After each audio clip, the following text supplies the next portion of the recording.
I thought it would be interesting if we used sign language letters, which is what you're seeing up there to your left, that handout, and you use that as a pose. So I want you to pick one of those. You'll actually be doing two in total. So I'm doing X, but I'm using my left hand instead of my right, obviously, because I write with my right hand.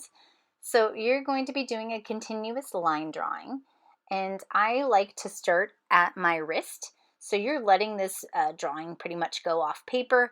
I'm starting about 4 inches down on my wrist before traveling up. And you do want to have your hand posed right beside your drawing. And you can see that I'm going slow. You want to look for the shape of each finger and how that finger interacts with the finger next to it. So it is similar to putting together a puzzle piece. You see me correcting there too, like I go back and forth and I adjust things. Just because it's a continuous one long line drawing doesn't mean it has to be inaccurate. So it may look a little sloppy because they have to go in and adjust things. Even I have to do that.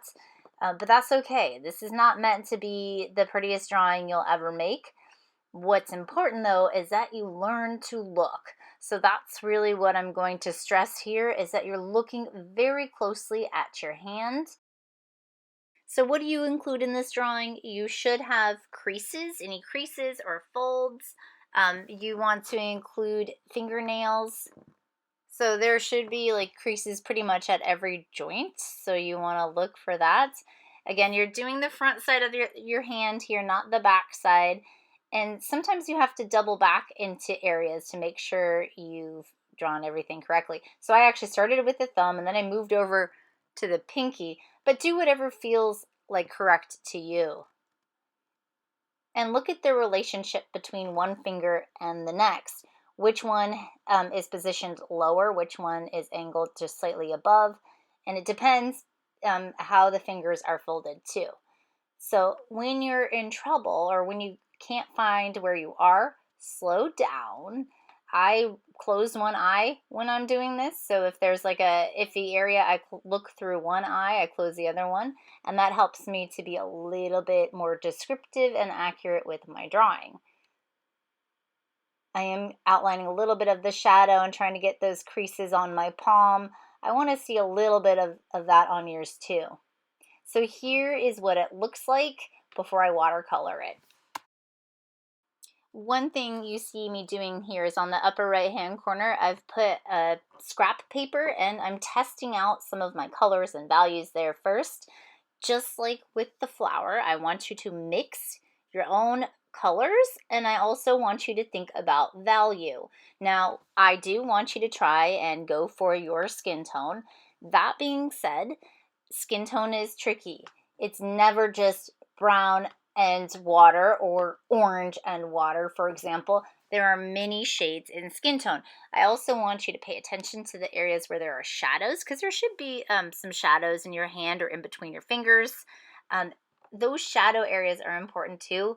I made my own brown and mixed some violet with the brown. So there is unusual colors that can be found in skin tone. It's like I said, it's not just ever brown and water or orange and water. There's blue in skin tone, there's purple in skin tone, there can be green in skin tone. And yeah, I want you to actually get like where the veins are going through the wrist too. If you can see your vein, I want you to paint that in too. But I'm using this approach where I'm painting in all my shadow shapes first. That's what it's called, is the shadow shape. So there are some what's called cast shadows and form shadows on my hand. So I'm basically looking at those first and I compare which shadow is darker, which one's a little bit lighter, how dark are those shadows, and I'm putting those in.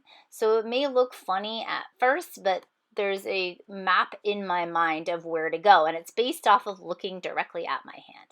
You can kind of see there that it's cast in shadow. I'm looking at that and looking at my drawing.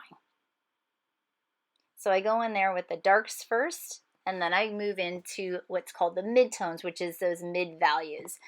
And this relates to black and white, but it also can pertain to what we're doing with color. So I do want you to get creative with your mixes, even at the risk of getting too much color in. Again, I do recommend that if you're having trouble mixing a color, you try it out on a piece of scratch paper. You can always have a paper towel handy so that you could what's called blot your watercolor. That means if it's the wrong color, you can just pat it with a paper towel and lift off some of the paint. Pay attention to temperature shifts. Temperature shifts, what that means is does your skin tone shift at certain points? Like mine does around my fingertips. My fingertips were redder than the rest of my skin. So there was like a base coat of skin, but then there's also like areas where it's pinker, or like I said, if there's a shadow cast, I noticed some violet in the skin tone. So look for those things too. Compare your nail color to your skin tone color when you're doing this. So we're going to be doing 2 of these in total. And again, life size, and you can see that I positioned it on the same paper that I did the first continuous line drawing exercise.